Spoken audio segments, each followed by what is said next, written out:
What's up, everybody? Good afternoon. My name is Max Whitman. As always, joining you from the Book of Better headquarters. We are here. We have made it to the final match. The finale of round 2. Our Sweet 16 nearly set. Opening up our show tonight, Roman Reigns and Mitsuharu Misawa.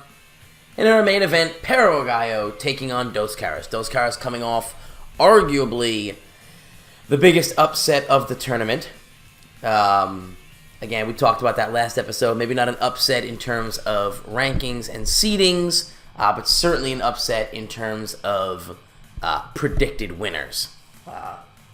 Dos Caras eliminating Kazuchika Okada. Just one more unexpected victory to add to the likes of Ultimate Warrior over Stone Cold, Samoa Joe over HBK, Owen Hart over The Rock. You name it, we've seen it in this tournament.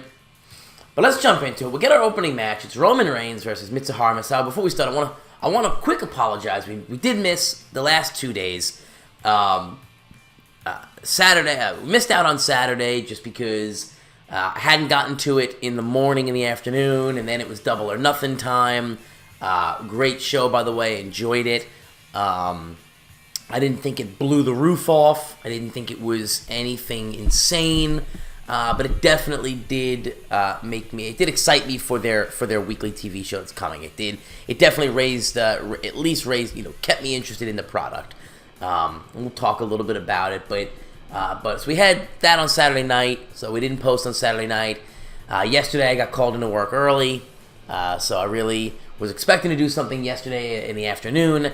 Ended up being at work by 11 a.m. And didn't get home till about midnight. So yesterday was kind of washed. So I do apologize. We've missed a couple of days, but when I started this, I really wanted to do an episode a night every night until the tournament was done, and I think we've come pretty close to that. It's not easy. Kudos to a lot of YouTube content creators who are putting stuff up every single day of the week and holding down a full-time job.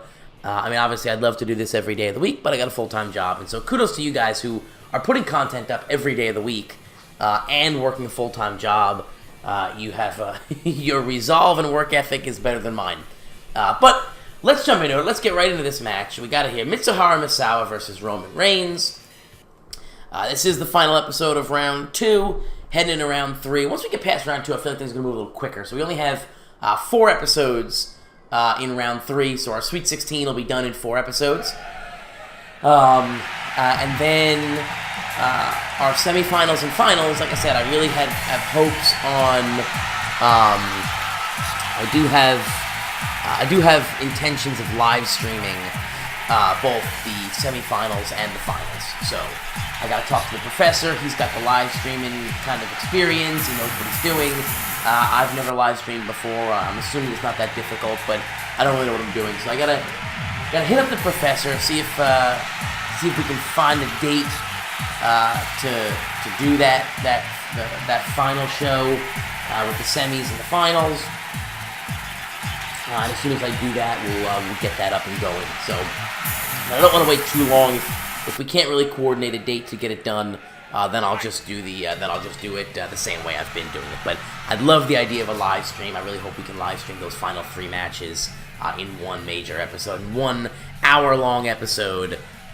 Be able to live stream the finals and have a commentary booth and all that kind of good stuff. So, but anyway, Roman Reigns and Mitsuharu Misawa. So again, I don't know a whole lot about Misawa. Obviously, I do know a bit about Roman Reigns. But I'm going to put my money on Reigns in this match. Even though Misawa, I really was surprised. I expected Tanahashi to go over in the first round. But we'll see. I'm going to put my money on Reigns here. Reigns will have a strength advantage, I think. I'll tell you what, I'm just looking at the Sweet 16 right now. There's some good matches in that Sweet 16. Undertaker versus Randy Savage, Goldberg versus Scott Hall, Lawler versus Lesnar. That's going to be a throwaway match, I guarantee. Lesnar's going to run away with that match. Big Show versus Bret Hart. I'm hoping for Bret in that match, but Big Show's had two solid showings so far. Triple H versus Eddie Guerrero. That's going to be a fantastic match. And then Riki Choshu versus Antonio Inoki. So you get two Japanese legends there. So the Sweet 16, while it may not contain, it may contain almost, we get a roll up here, not even a 1 count. So it may not be the competitors that I expected it to be. But it does look like it's going to be a decent round. It does look like those 5 episodes, 4 episodes I should say, they do look like they're going to be decent shows, which ultimately is really what we're looking for.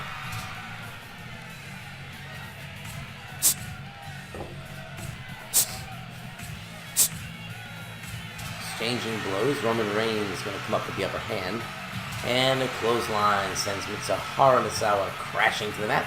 Both men off the ropes. Now Reigns grabs the rope, stops himself. Now Mitsuharu stops himself, and into the turnbuckle goes Roman Reigns. Can I say, I don't want to talk too much about Double or Nothing, because honestly, I really haven't seen, I got a little distracted during the show, I didn't really see a lot of it. I had some stuff going on around the house that I was taking care of while I was watching it, so I didn't really see a whole lot, but I want to say, God, I love Goldust, man. I love that guy, and it's funny, I've always been a Goldust mark. I don't know why. When I was younger, I wasn't a huge fan of Goldust, honestly, because he was the bad guy, and I was a kid, and I was a mark. Looking at it, as I gotten older, I really came to appreciate, number one, the character, but number two, just how good a worker Dustin Rhodes really is. And I think he showed that on Saturday against Cody, and I'm not a big Cody guy, but Dustin, I feel like, really showed his in-ring ability, and I think that's one thing that gets overlooked with him, because he is, because he played the Goldust character the whole time. He had that bizarre, erotic thing going on, and so I think he oftentimes gets overlooked just how good an in-ring competitor he really is. But he put on a hell of a match. I hope that's not the last we've seen of Dustin. It was a cover from Misawa, just a 1 count. I hope it's not the last we've seen of Dustin. I hope there's more to come. I hope he does team with Cody. But time will tell. But for a guy who's pushing 50, to be as talented, to still go like Dustin can, it speaks volumes to his conditioning and his ability and his in-ring psychology. Just, I was legitimately impressed with Dustin, and it was probably my favorite match of the card by far.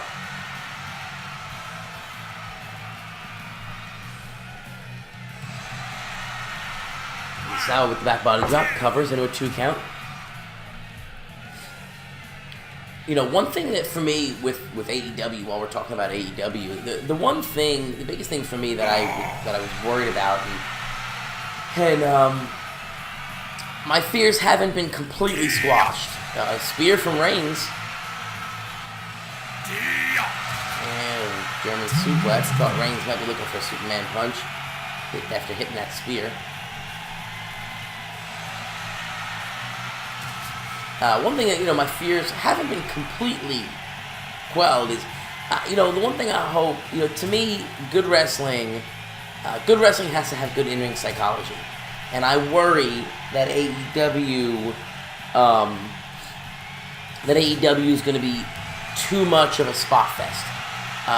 Now, I recognize that that's indie wrestling, right? That's independent wrestling. It's not, and I mean, hell, the WWE doesn't have much going in the way of psychology either. And so I recognize that indie wrestling is supposed to just be fast-paced and exciting. And believe me, I would rather watch indie wrestling than a WWE match, because the WWE matches all feel the same to me. So it's not the biggest deal, but I do want to see well-thought-out stories, and good in-ring psychology as opposed to just spot fests that are designed to get people talking and buzzing. I don't mind it on like the pay-per-view like this, just to kind of get, you know. It's one of the things I was excited about with Dustin versus Cody, rather, is that it didn't really feel like a spot fest. To me, that was the most well thought out match on the card. I was gonna fly here. Tope Suicida. 5, 6, 7, 8. But yeah, so it remains to be seen. You know, and you know, if anybody can pull it off, believe me, I've got faith in the elite to pull off good, well thought out stories. If you watch Being the Elite, you know, I think a lot of those episodes flow nicely. You know, but it is different to write a 2-hour weekly TV show is a lot harder and a lot different than just putting on, you know, a match, you know, a show a month, you know. But we'll see. I'm excited for it. I'm pumped. I really, you know, the more good wrestling we get, the better. I truly believe that. I truly feel like, you know, I don't want any wrestling company ever to go out of business. I love the local indies that are here in my area. I like the WWE. I like AEW. I don't really watch much TNA, but I love New Japan and, you know, Ring of Honor, and, you know, I want all these companies, Progress, and, you know, I want all these companies to succeed. You know, and I feel like anybody who is hoping that that AEW puts WWE out of business, I think anybody who legitimately feels that way is ignorant to what happens when you don't have any competition in the wrestling world. And, you know, for there to only be one place for wrestlers to really make money, to me that's terrible for business. You know, I want all these companies to succeed. I truly do. I love WWE. I just can't stand the product right now. I think it's poorly written, and I think the matches are boring. But if WWE, you know, if things change and WWE started doing well again, of course I'd watch WWE. I'm a WWF fanboy. I grew up with WWF, you know. There's a cover. 3! Oh my god! Oh my god! I didn't even count that. That really caught me off guard. I'm over here talking about WWE and AEW, and Mitsuharu Misawa pulls off a win with a rolling elbow. 85 rated match, 17 minutes, 30 seconds, wins with a rolling elbow and by pinfall. And Mitsuharu Misawa moving on to the Sweet 16. Roman Reigns is out. Mitsuharu Misawa moves on, and he will face the winner of our main event tonight, Pero Agaya or Dos Caras. Folks, don't go anywhere. We'll be right back with that match.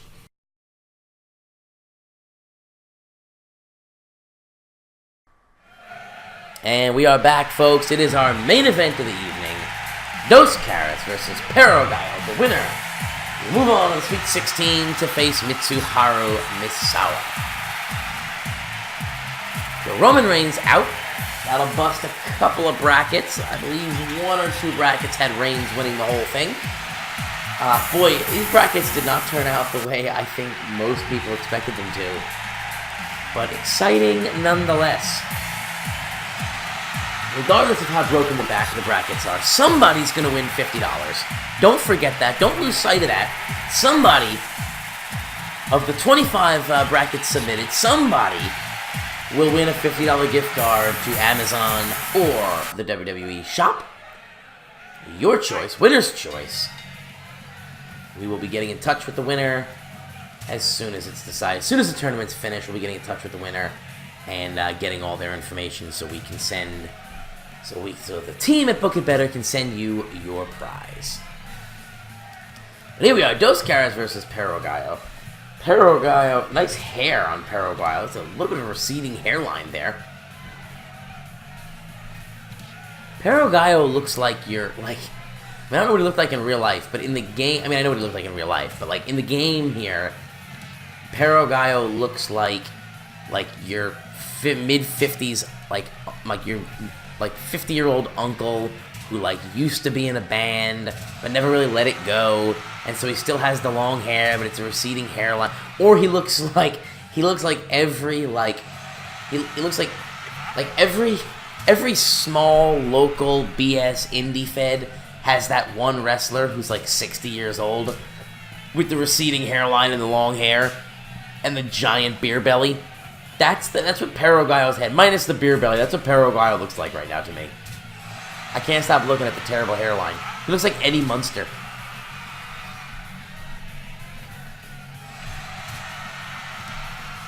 I'm going to go with Perro, though. I think Perro's going to pull this win off.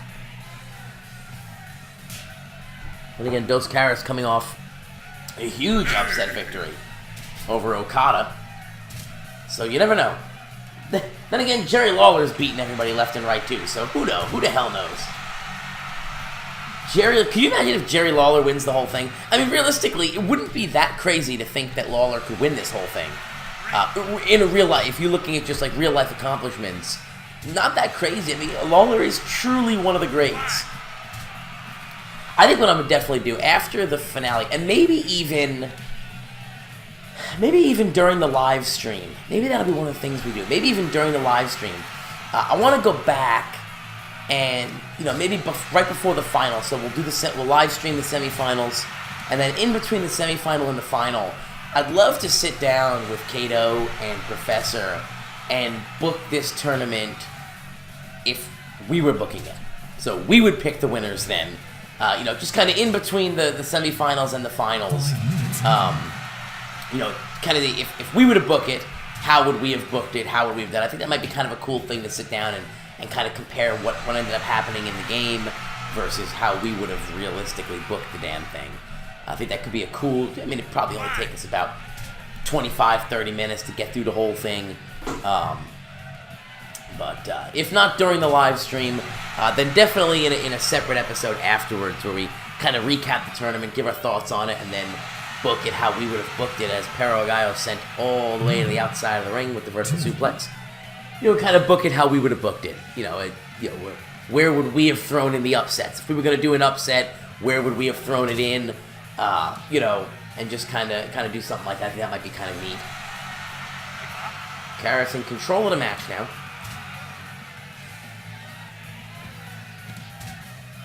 Boy, I love tea. I should have been born in England. I think I've had a cup of tea with every single one of these episodes so far. Sometimes two. I should have been British. I should have been born in the UK. If you're a UK listener and you want to send me some authentic UK tea, some authentic English tea, that would be much appreciated. Send it my way. I am a big tea man.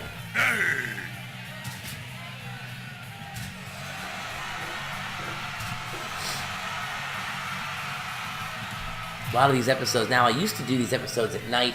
A lot of these episodes now are early in the morning for me, so the tea is the only thing that's getting me through it. Oh, I took the World Backbreaker there by Dos Caras and locks back in that Kimura lock.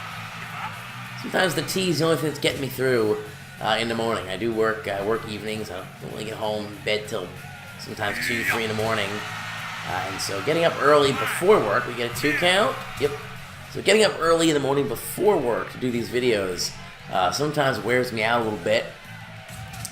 But my old friend, Mr. Earl Grey, is right here beside me to help keep me awake. I gotta say, just, I like the old school Lucha Libre look with the different color tights to trunks and in the mask match. I kind of like that look. It's a very Nacho Libre look, if you see, I like that. But I like that look, that old school classic Lucha Libre look. That you really only see in Lucha Libre, frankly. Let me get a rope break here. Yep. Like, look at like Dos Caras wearing right now. I do kind of like it. Oh, all the way to the outside now. It's Dos Caras' turn to get vertical suplex to the outside. Perro Gallo returning the favor. Into the ropes now. Standing drop kick. Planting Dos Caras.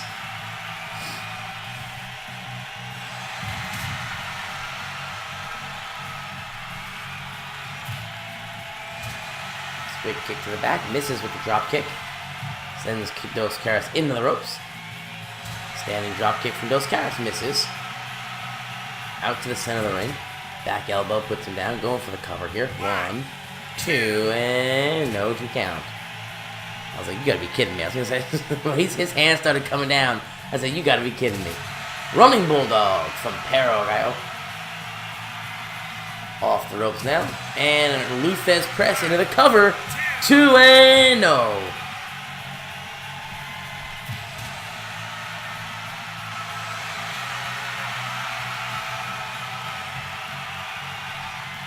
Those Caras to the outside.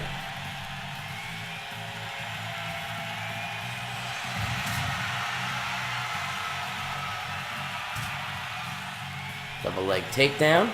And a sharpshooter. Well, sort of a sharpshooter. A modified sharpshooter there. Gallo in trouble here. Able to make the break. Slides under. Arm wringer into a submission hold here. Ooh, that's a good one. It's a good sequence there from Dos Caras into that submission. Gallo able to break the hold. And beats Dos Caras to his feet. Delivers a headbutt that plants him. And a Hurricane Rana. Dos Caras off the ropes now from behind. Crossbody. I guess it hit. I'm not really sure. I don't think he got all of that. And again, into a cover here. 2 and 2.9. Perro Gallo just able to get that shoulder up. And delivers 3 headbutts to get that momentum back in his favor. Both men off the ropes now. Crossbody hits. Both men down at the 15-minute mark.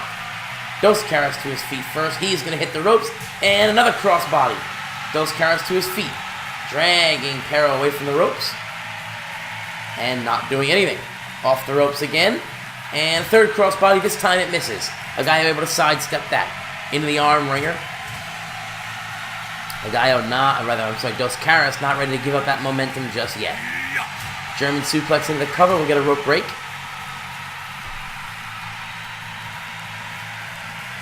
Perro sends Dos Caras into the ropes. And the arm drag takedown.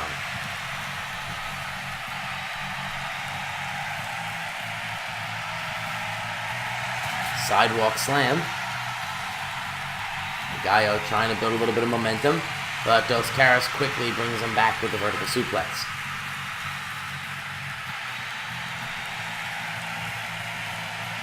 Into the corner. Counters for the arm drag. Dos Caras doesn't end it. Drop toe hold brings the momentum back towards Perro Gallo's favor. And the arm drag back towards Dos Caras' favor now. Off the ropes now. Dodges it, and a second arm drag for Dos Caras as he builds momentum now. But Perro Gallo sends him in the ropes. Off the turnbuckle, putting him to the top turnbuckle. We could get something big here. And, oh no, he rolls him over. Powerbomb from the top. Powerbomb from the top.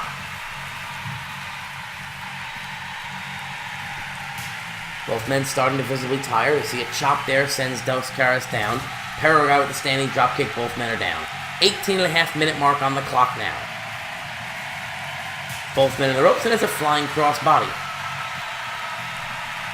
See Dos Caras visibly tiring here. Arm wringer, and into a submission hold. We could have it there. That could do it. That could do it. Locked in. No, he'll break it. Standing Hurricane Rana. Dos Caras now really building up, but Perro Gallo able to get that back to his favor. From the top, coup de grace. Coup de grace. In the center of the ring. Here we go. No rope break here. 1, 2, and 2.9. Dos Caras manages to kick out. Spin it over into that modified sharpshooter. No rope break. And the hold will be broken. 20-minute mark now. Passing the 20-minute mark. Standing drop kick from Perro Gallo. Into the cover here. Rope break, gonna break it.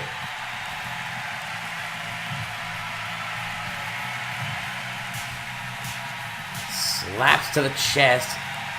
4 chops to the chest. Back to the top rope. And a coup de grace to the back. Coup de grace to the back. Rolls him up into the cover. Gonna get a rope break though. You can feel this match building to the end. You can feel it starting to build. This has got a very like a New Japan-y kind of feel where Here we go, into the cover, German suplex, he bridges it. 2, 3, there it is. Dos Caras pulls it off with the bridge German suplex. 21 minutes, 38 seconds, Dos Caras pulls off the victory over Perro Gallo. I gotta stop making predictions at the beginning of the match because my guy never wins.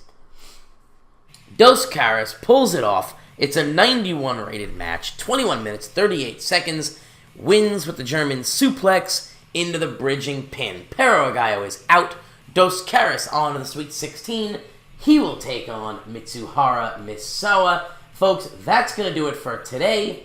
Thanks for joining.